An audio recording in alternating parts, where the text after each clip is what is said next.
47,22% l'année dernière. Un record spectaculaire, voire performance digne d'un Sasaye dont les mobiles sont expliqués dans ce numéro de la page 2 à la page 3. Toujours en éducation, The Guardian Post fait la part belle à un promoteur de l'éducation ce matin. Il s'agit du ministre Fou Calistus Gentry qui vient justement de recevoir des encouragements prestigieux pour le travail qu'il a au quotidien pour contribuer à la formation académique du fer de lance de la nation.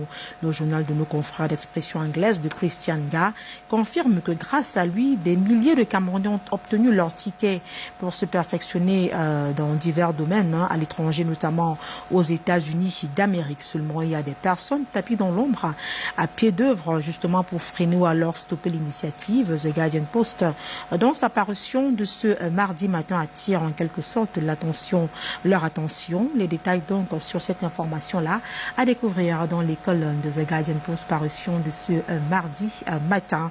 De l'éducation en économie, on ouvre cette autre page consacrée à la revue de presse en direct des studios de la Cité capitale avec Eco News. Le journal qui s'intéresse au rapport d'audit de la Chambre des comptes nous informe ce mardi matin que Louis-Paul Motazé a réussi à convaincre le Fonds monétaire international de l'accepter. Le ministre des Finances a participé le 29 juillet dernier par visioconférence au conseil d'administration du FMI, nous dit le journal d'analyse et d'enquête économique d'Arsène Thierry Fontan, qui précise en outre qu'enfin diplomate, Louis-Paul Motazé a finalement convaincu les administrateurs du Fonds monétaire international d'accepter le rapport de l'audit indépendant réalisé donc par la Chambre des comptes sur la gestion des fonds Covid. Le quotidien Eco News, dans sa parution de ce jour, présente un bref aperçu des contours du programme économique et financier, conclut donc avec le FMI. Pour en savoir plus, parcourir les pages 5, 6 et 7 de Eco News, parution de ce mardi. Toujours en économie, on parle fiscalité, cette fois-ci avec le quotidien L'économie. Le journal de Thierry Ekouti évoque des propositions pour améliorer la collecte des impôts. Proposition donc contenue dans l'ouvrage La fiscalité souveraine que vient de publier l'expert comptable David François Niek. Le journal se penche donc sur ces propositions-là. Qu'est-ce qu'il en est exactement? Comment est-ce que ces suggestions-là peuvent booster les impôts sur le plan national? Eh bien, les éléments de réponse sont tout simplement contenu dans le quotidien L'économie de ce mardi matin. Le quotidien L'économie nous plonge en outre dans la campagne agricole 2021-2022. Le journal nous confirme qu'il y a 530 000 jeunes riziculteurs à installer dans le septentrion, précisément dans la région de l'extrême nord. Qui sont ces jeunes-là? Comment est-ce qu'ils entendent s'en sortir dans cette activité-là? Eh bien, élément de réponse dans le journal en kiosque ce mardi matin. La suite, c'est avec le quotidien Mutation. Le journal de Georges-Alain Boyomo nous amène également dans le septentrion où il pleut des cordes, des pluies diluviennes qui, d'après nos confrères de Mutation, plombent naturellement les activités des populations de ce côté-là et font des dégâts énormes en termes sur le plan matériel et bientôt sur le plan humain si rien n'est fait. L'image donc à la une l'illustre d'ailleurs à suffisance. Vous pouvez d'ailleurs l'apercevoir donc grâce au concours de Léonard Dombou, cette image-là qui illustre un peu le calvaire que les populations du côté du septentrion vivent depuis donc le retour des pluies diluviennes. Et donc il suffit donc d'acheter le journal pour être amplement informé sur le sujet. Autre journal, autre information, la lecture transversale des journaux en direct des studios de la Cité capitale se poursuit avec le quotidien Émergence au menu du journal de Magnus Biaga. Communication. Émergence trouve le réseau capricieux ces derniers temps. D'après nos confrères, en plus d'être trop cher, la qualité de la connexion Internet et même des appels téléphoniques est mauvaise. Des appels tout tout le temps coupé, presque interrompu, nous dit donc le quotidien Émergence, une situation qui perturbe les consommateurs. Les plaintes se multiplient de plus en plus, à en croire nos confrères du quotidien Émergence. Émergence qui parle également santé ce matin, précisément sécurité sanitaire, consolider les experts, alors l'expertise de la société, c'est le titre qui barre, c'est l'un des titres qui barre le pied de une du journal de Magnus Biaga ce mardi matin. Et puisqu'on parle santé, le quotidien Éco-Santé nous informe ce matin que le Cameroun enquête sur la séroprévalence de la pandémie à coronavirus. Les travaux de recherche du professeur Yap Boum II, l'enquêteur principal dans cette intervention, ou alors dans une interview accordée au journal de Joseph Mbengboum, relève que le ministère de la Santé publique, en collaboration avec Épicentre, organise une enquête nationale de séroprévalence du Covid-19 pour avoir une estimation du nombre de personnes ayant été en contact avec le coronavirus et déterminer les facteurs de risque liés donc à la mortalité. Le journal nous dit en outre que depuis le 26 juillet, des équipes sont donc déployées dans les capitales des 10 régions du Cameroun. Ces derniers passent de ménage à ménage, ils font du porte-à-porte pour collecter des données, un travail qui va durer jusqu'au 26 août prochain. Ces derniers, d'après le journal, ont d'ailleurs tout ce qu'il faut, tout le nécessaire pour mener à bien ce travail. Les détails donc à retrouver en page 6 et 7 de Éco-Santé, dont sa parution de ce mardi 3 août. Et la suite, c'est avec le quotidien, le journal marque en temps d'arrêt sur la 10e édition du Salon de l'action gouvernementale Images et Claps de fin à découvrir donc dans le journal qui nous fait savoir que ce rendez-vous du donner et du recevoir s'achève sur une note de satisfaction ouverte donc le 25 juillet 2021 sous le thème du DSCE à la stratégie nationale de développement 2020-2030. Quelle perspective pour le Cameroun? C'est donc le thème là de la 10e édition qui s'est achevée sous un air de succès au Palais polyvalent des sports de Yaoundé, précise le journal. Le ministre de la Communication, représenté par son secrétaire général, a donc présidé la cérémonie. Il a saisi l'opportunité pour féliciter les différents maillons de la chaîne de l'organisation pour la synergie d'action justement et la convergence des efforts qui ont abouti à une fin heureuse, précise le journal. Le chef de projet du SAGO, Patrice Assigaïéné, quant à lui, a exprimé sa gratitude à l'endroit du gouvernement et toutes les parties prenantes qui ont œuvré à la bonne tenue de cette 10e édition. Il a annoncé le passage à 10 jours d'exposition dès l'année prochaine. Des précisions du journal, donc le quotidien, qui revient amplement sur cette actualité-là à découvrir dans le journal qui naturellement est en course comme tous ceux que nous avons parcourus ce lundi matin. Et on a également reçu l'élite. Le journal L'Élite a à sa une interrogation. Pourquoi diaboliser à tout prix Christophe Guilou? C'est l'interrogation donc qui barre la une du journal L'Élite, le journal qui nous informe que depuis peu, ce diplomate français fait l'objet d'attaques ciblées sur la toile et des personnes sans foi ni loi qui tendent à ternir son image et par ricochet mettre à mal la coopération entre le Cameroun et la France. En tout cas, les détails sur cette actualité-là à retrouver donc dans le journal L'Élite, parution de ce mardi matin. Et avec L'Élite, on met la clé sous le paillasson de la revue de presse Acte 1 en direct des studios de la cité capitale. Restez scotchés. L'exercice poursuit cette fois-ci du côté de Douala. Naturellement, c'est avec Junior Ossin. Junior, bonjour. Qu'est-ce qui fait la une des journaux du côté de Douala? Alors, ce qui fait la une du côté de Douala ce matin, eh bien, ce sont les congés des membres du gouvernement. Et bien sûr, ces congés intéressent le journal Info Matin. Info Matin qui, ce jour, nous rappelle que bien qu'en congé, dès ce lundi 2 août, le Premier ministre John Gouté et son équipe sont donc priés de rester sur place, car, bien évidemment, le chef de l'État a donné des instructions fermes en enfin qu'aucun membre du gouvernement ou assimilé ne quitte le territoire national jusqu'à nouvel avis. Apprend ainsi le journal Info Matin de ce jour. Cette restriction ne concerne pas les cas de problèmes de santé ou de missions spéciales. S'agissant des missions, elles devraient revêtir l'accord du visa du Premier ministre et impérativement l'accord de la présidence de la République. Voilà ce qu'il faudrait retenir de cette actualité ce matin dans le journal Info Matin. Et ce matin, autre sujet aussi intéressant, c'est avec le journal Europlus qui présente le visage de l'homme qui s'apprête à prendre la tête de la CNPS. Eh bien oui, le journal se demande, l'homme qui veut remplacer Mekulu, qui est-il? En tout cas, dans les colonnes de ce journal, on peut apprendre ce matin qu'il s'agit du protégé du ministre des Finances, Louis-Paul Motazé, bien connu pour ses multiples actes de prédation du Minepat. Il dit attendre juste la publication du décret de Paul Biya. Eh bien, l'image de cet homme, c'est à lire en page 3 du journal Europlus ce matin. Et on parle santé également. C'est avec le Messager de ce jour qui nous rappelle tout simplement que l'ordonnance est très salée au Cameroun. Ben oui, ceci autour du recrutement des médecins.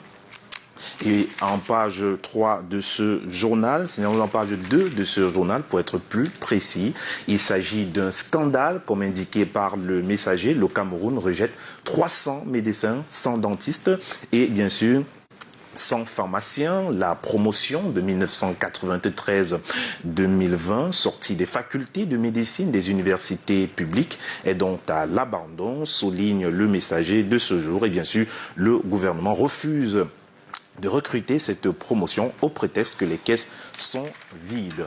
Alors, plus d'explications à retrouver ce matin dans le journal Le Messager. Reparlons donc de cette affaire autour du Covid-Gate. Oui, le Covid-Gate. Et bien sûr, cette querelle entre le ministre de la Santé publique et bien sûr le ministre des Finances, Louis-Paul Motazé, qui s'accroche un tout petit peu avec le ministre Manaouda Malachi et avec le journal Vision économique ce matin. Il semble qu'il y ait beaucoup plus de lumière, et oui, toute la lumière sur la gestion chiffrée des 45,9 milliards de francs CFA d'avance de trésorerie. C'est à retrouver dans ce journal une lumière qui se base sur un rapport déjà querellé où le ministre des Finances, Louis-Paul Motazé, et son collègue de la Santé publique, Manaouda Malachi, n'arrivent pas à s'entendre sur la gestion des avances de trésorerie d'un montant de 45,9 milliards alloués au ministère de la Santé publique. Plus de précisions à retrouver en page 7 du journal Vision économique. Et dans l'actualité de ce mardi, on parle du tribalisme, cette fois-ci avec un témoignage de Monseigneur Dormo, témoignage retrouvé par le quotidien La Nouvelle Expression. Il s'agit d'une correspondance qui remonte à plus de 30 ans et montre justement que les réseaux occultes au Cameroun ont toujours manipulé les esprits faibles pour diaboliser des citoyens insoumis au régime. En page 5 de ce journal, il faudrait reconnaître justement que l'immense Mongo Betty de Regretter Mémoire a donc pris le soin de publier dans sa revue Peuple Noir, Peuple Africain, la lettre de l'ancien évêque de Nkonsamba, alors exilé au Canada. Et cette lettre est donc jetée dans ce journal La Nouvelle Expression qui nous rappelle qu'au moment où toutes sortes de thèses aussi brûlesques que farfelues séculent sur une supposée théorie d'un suprémacisme tribal national camerounais, et alors que toutes sortes de périls guettent la cohésion du Cameroun en tant que nation unie dans le respect de sa diversité, eh bien, le journal propose ci-bas l'intégralité de la lettre que l'homme d'église a publiée en son temps. C'est donc à retrouver dans ce journal ce matin. Et oui, La Nouvelle Expression ne reste pas muet concernant l'actualité autour de Bamenda, où justement un chef d'entreprise raconte 10 jours d'enfer passé, vécu entre les mains des kidnappeurs du côté de Bamenda. Cet otage-là nous relate ici en page 6 de ce journal les souffrances endurées pendant ces 10 jours entre les mains des ravisseurs. Et le jeune enquêteur de ce jour, s'intéresse bien sûr au Covid-Gate et nous présente un médiateur entre le ministre de la Santé publique et bien sûr le ministre des Finances. Et ce médiateur, ce n'est que l'honorable Jean-Michel Nithieu qui vient jouer l'arbitre entre ces deux hommes du gouvernement et bien sûr deux ministres qui bagarrent en public. Il fallait bien sûr un arbitre pour les séparer et pour le jeune enquêteur, ce n'est que Jean-Michel Nithieu. Et en page 3, 4 et 5, on retrouve une enquête politique bien élaborée dans ce journal. Et oui, le jeune enquêteur est donc en deuil parce que le DP du jeune enquêteur a perdu sa maman Odile n'est plus, c'est à retrouver en page 2. Et bien sûr, la revue de presse de ce matin adresse donc ses condoléances au jeune enquêteur de ce journal. Et avec la voix du paysan, ce matin, on parle de la peste porcine qui a refait son retour au Cameroun et en Afrique. Comment donc prévenir la peste porcine africaine ? Dans ce journal, en page 4, eh ben oui, il y a des astuces nécessaires pour lutter contre, du moins pour prévenir la peste porcine africaine, qui est causée par un virus, n'a pas de traitement. Elle se caractérise par un délai de mort assez court, des bêtes malades. Le moyen efficace pour l'éviter reste la prévention. Et cette prévention passe justement par le respect strict des mesures prophylactiques, notamment l'hygiène, donc bien entretenir et maintenir propres les habitats, laver et désinfecter les locaux, avoir une tenue de travail adéquate, séparer les cas cliniques des autres pendant la durée de la maladie, éliminer des carcasses des animaux morts, bien évidemment. Les terres contaminées doivent être mises en culture pendant plusieurs mois afin de laisser le temps à l'agent pathogène de disparaître. Voilà quelques astuces à retrouver dans le journal La Voix du paysan de ce jour qui aussi s'intéresse à notre santé. Cette santé, c'est la lutte contre la typhoïde. Causes, symptômes, prévention et traitement à retrouver dans ce journal. Et c'est pas tout pour cette revue de presse ce matin, parce que la revue de presse s'intéresse également au journal L'Équation. Et l'Équation parle diplomatie. La diplomatie autour de l'ambassadeur Christophe Guilou et se demande pourquoi en vouloir à son excellence Christophe Guilou. Eh bien, le journal L'Équation, autant pour moi, nous rappelle que depuis quelques jours circule sur la toile le commentaire d'un pseudo-activiste camerounais qui jette l'opprobre sur la France, partenaire historique et stratégique du Cameroun. Ce pseudo-activiste s'affirme une énième fois par la propagation de fausses nouvelles sans preuve aucune et par des déclarations mensongères, infraction réprimandée sévèrement par le code pénal camerounais. C'est une actualité, une information à retrouver dans le journal L'Équation de ce jour. Et c'est la fin de la revue de presse du côté de Douala. Merci beaucoup, Junior Hussein. Demain, il sera 7h, 1h de moins. En temps universel, on remettra cela justement pour le même exercice, à commencer justement par Yaoundé. Mais pour l'heure, ça fait également partie des sujets d'actualité. Un sujet justement lié à l'assainissement de nos mœurs et plusieurs indicateurs pour faire prévaloir justement cette morale en perte de vitesse. On parle des vidéos pornographiques ou encore qui publient des nudités qui déferlent évidemment sur la toile. Au-delà de ça, il y a beaucoup d'autres dérives sociales et face à cet état des choses, la société en charge de réguler le secteur artistique au Cameroun n'est pas passée par 4 chemins pour inviter les artistes à faire montre d'un temps, un minimum d'éthique dans leurs différentes œuvres, faute de quoi ils seront tout simplement sanctionnés. Alors la question, pourquoi les artistes? Est-ce qu'il y a une raison à ça? Eh bien, il y a une raison. Il faut rappeler que lorsque le comité d'éthique, de discipline et d'arbitrage de la Société nationale d'art musical du Cameroun, la SONACAM, qui est justement ce comité qui est dirigé par l'artiste Dinali, que nous connaissons tous, lorsque ce comité se lève et décide ainsi, soit de poursuivre en justice les artistes qui, n'est-ce pas, font des chansons assez obscènes, qui touche les mœurs et qui décide d'ajouter à cette poursuite quelques sanctions pécuniaires, voire 50 000 à 1 million de francs CFA, ça montre qu'il y a une véritable préoccupation au niveau de la musique camerounaise, au niveau des tests. Moi, ce qui m'intéresse, c'est ça, parce que lorsqu'on chante, on prend la peine de l'écrire. Et lorsqu'on écrit certaines paroles pour une musique, ça veut dire qu'on l'a pensé. Et quand on pense quelque chose, ça veut dire qu'on ressemble au milieu dans lequel on se trouve.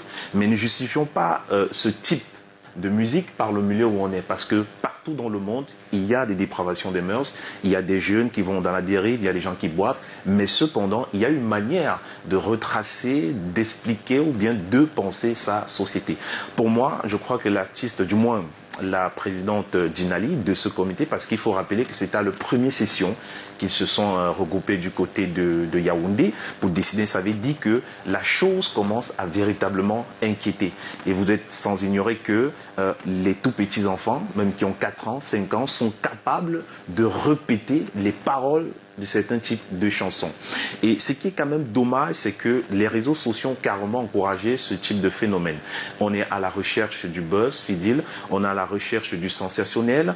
On croit que, en parlant de sexe, parce que c'est de ça qu'il s'agit en réalité, c'est la question du sexe. Lorsque vous évoquez le sexe dans un discours, vous avez plus de chances d'être suivi par une population. Une très grande population d'ailleurs, surtout celle des réseaux sociaux. Comme si le sexe garde en lui d'éléments. Une fois qu'on l'évoque dans la musique, une fois qu'on laisse danser les femmes nues à la télévision, tout le monde est scotché. Mais croyez-moi, c'est un véritable danger. Parce que lorsque vous allez écouter des musiques comme du jazz, du classique, c'est de l'élite qui écoute ce type de musique. Et l'élite, parfois, est très responsable. Mais pourquoi l'élite est responsable? C'est parce que l'élite a reçu une éducation. Pas forcément une éducation de base, de bonne qualité, mais c'est une éducation qu'on se force au quotidien en se disant « je ne veux pas faire partie de cette masse qui pense que c'est en étant désagréable que je vais attirer l'attention ». Donc, ça ne veut rien dire. Donc, pour moi, la décision qui vient d'être arrêtée par ce comité d'éthique du côté de la SONACAM démontre clairement qu'il y a une urgence et qu'il faudrait réparer le mal. Junior, est-ce que c'est pas résoudre le problème superficiellement? Parce que je pense qu'il faut toujours remonter à la racine. Pourquoi est-ce que les artistes se sentiraient obligés de tomber dans l'obscénité justement pour se faire aimer? On est conscient du rôle prépondérant que jouent les artistes sur les différents comportements dans la société, de leur impact dans la société. Mais qu'est-ce qui amène les artistes à tomber si bas? Je crois que ce serait dû au fait que... Oui, Patricia, il y a 2 pans à votre préoccupation. Le premier pan, c'est est-ce que la résolution n'est pas faite de manière superficielle? Et ensuite, le second pan, c'est qu'est-ce qui peut amener les artistes à chanter ainsi? Alors, pour le premier pan, c'est pas une résolution superficielle. C'est un bon départ. C'est une première, d'ailleurs, de le voir au Cameroun, qu'on décide ainsi, poursuivre en justice ou pas certains artistes. Je tiens à rappeler qu'il y a déjà 15 artistes camerounais qui sont déjà sur la liste d'attente pour être jugés et sanctionnés. Donc, et ces 15 artistes, on le connaît très bien. Vous et moi, on le voit tous les jours sur les réseaux sociaux et on le sait. Et c'est une première fois. Donc, c'est déjà à saluer. Ça, il faut saluer la décision. Et ensuite, je crois que ce qui pourrait pousser les artistes aujourd'hui à écrire des obscénités, c'est parce qu'ils ne lisent pas. C'est parce qu'ils observent très mal la société. D'accord. Lorsque, permettez-moi de citer des noms, mais cette fois des noms qui n'ont pas besoin de provoquer qui que ce soit, lorsque vous écoutez un rappeur comme Youssoupha, exact, le rappeur français Youssoupha, la qualité des textes, il y a toujours des références à l'intérieur de ces textes. Parce que ce qui va distinguer ou bien différencier des artistes de bas étage aux artistes de haut niveau, c'est la référence dans les textes.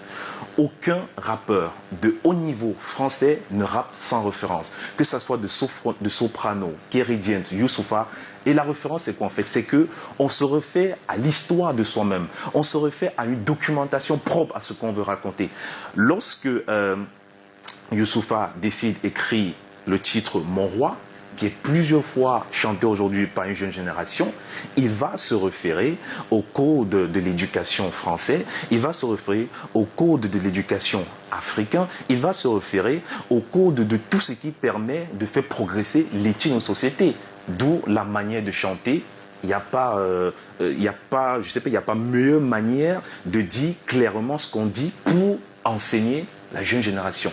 Et c'est ça la préoccupation des artistes. Or, lorsque les artistes, je prends le cas du Cameroun, dont je suis hyper désolé, très peu d'artistes Camerounais ont le souci de la sensibilisation. Et quand bien même ils arrivent à sensibiliser, je ne sais pas qui... On va dire contemporain, parce qu'il y a... Oui, justement, merci. Voilà, on va dire pour ne pas vexer nos anciens qui ont très bien chanté à l'eau. Lorsqu'on constate même la jeune génération qui essaye de sensibiliser, au départ, c'est-à-dire que sur le premier couplet, exact, on découvre vraiment qu'il y a une sensibilisation, mais vers la fin, on tombe dans la dépravation. Comme si, en fait, la règle, c'était que il faut dire n'importe quoi. Moi j'ai une question, enfin une réflexion. C'est vrai que les artistes devraient peindre la société dans l'idéal, mais est-ce que vous ne pensez pas aussi que les artistes peignent la société telle qu'elle est en choquant, peut-être question d'attirer l'attention des uns et des autres? Est-ce que ces artistes ne sont pas victimes de l'environnement dans lequel ils vivent? Parce que c'est des choses qui courent les rues. C'est-à-dire que si on prend un artiste qui, je sais pas, parle de boisson, on va toujours boire et tout, c'est justement parce que peut-être il s'est rendu compte que les Camerounais, malgré les efforts et tout, malgré la boisson est toujours là pour calmer leurs problèmes, malgré la conjoncture financière, malgré les problèmes sociaux et tout, s'abreuver ou alors, je sais pas, se brûler la gorge à l'eau de feu, peut-être arrangerait les problèmes. Est-ce que vous ne pensez pas que les artistes eux-mêmes sont victimes de leur environnement? Et donc, sanctionner peut-être les artistes serait superficiel, alors que peut-être il faudrait voir le problème beaucoup plus profond. Malheureusement, je ne suis pas un féru de la musique, mais je crois qu'il y a un titre, je vais répondre à votre question, il y a un titre qui a été longtemps chanté, pendant de très longues années, qui continue. I know Michael, I will all... Oui, de Nas. De Nas, je ne sais pas très bien chanter. Je vous assure. I know I can. Voilà, je sais que tu peux, je crois que ça doit être ça. Oui. Voilà, donc vous m'excusez, je ne chante pas très bien. Je crois que lorsqu'on chante, je l'ai toujours dit, lorsqu'on pense écrire un texte qui va durer dans le temps, on l'écrit bien. Cette chanson, qui date de près de 25 ans aujourd'hui, j'en sais rien, 25 ans, 30 ans aujourd'hui, répond toujours au code de notre société. Et il vient répondre avec des solutions précises. Pourquoi ne pas? Le besoin, en fait, c'est quoi? C'est que apprenons à nos artistes l'éducation musicale. N'écrivons pas pour de l'argent. N'écrivons pas pour du buzz. Surtout, n'écrivons pas pour les fans. Je le dis encore, lorsqu'on écrit pour les fans, parce que lorsqu'on laisse les fans dicter votre mode d'écriture, la direction artistique, il y a de fortes chances que vous vous perdez. Les meilleurs fans, je dis bien les meilleurs fans, sont vos parents en tant qu'artistes. Lorsque vous écrivez un texte, prenez la peine, si vous avez encore des parents, faites-le écouter par vos parents. Je crois qu'aucun parent ne peut admettre que dans une chanson, on parle le beat. Et je vous dis encore, même le beat, quand... c'est un instrument, hein. Bon, c'est un jeu de mots. On n'entrera pas dans cette vidéo parce que je connais. Lorsque je prends un cas, avant qu'on ne boucle, je prends un cas. Même si on veut chanter les obscénités, il y a de la manière. Oui, et j'invite les rappeurs de notre pays, du Cameroun, j'invite la jeune génération camerounaise à écouter un artiste qui s'appelle Damso ou Caris. Deux types de rappeurs. Eux-mêmes, ils sont durs, hein, dans exactement. Deux types de rappeurs qui ont un ton dur en matière de sexualité, mais de la finesse dans l'écriture. Subtilité. Caris, par exemple, du côté de la France, il est considéré comme des rappeurs, qu'on appelle communément la racaille en France. La racaille. Mais quand vous écoutez du Caris, ces textes peuvent être enseignés à l'école. C'est pas obscène. Pourtant, il parle de sexualité. Quand vous écoutez Damso, surtout quand vous écoutez du Damso, mais du Damso, c'est la magie, c'est du sexe à profusion. Mais comment on écrit du sexe à profusion? Ben oui, on écrit du sexe à profusion en lisant des documents sur la sexualité. Donc, selon vous, c'est la manière? C'est la manière qui manque. Alors là, c'est l'âme de l'écrivain, voilà, qui rejaillit. On vous dit merci encore, Junior. Au demain sera un autre jour. On vous dire que il n'est jamais tard pour bien faire et il suffit de commencer le secteur artistique. On a bien voulu commencer dans ce domaine. Le secteur éducationnel peut prendre le relais parce que il faut éduquer les enfants dès le bas âge et ça leur permettra d'avoir, c'est-à-dire que de militer pour une sorte de qualité, c'est-à-dire savoir revendiquer la qualité et certainement ça amènera aussi les artistes à être obligés à composer des chansons encore plus, qui valorisent l'éthique.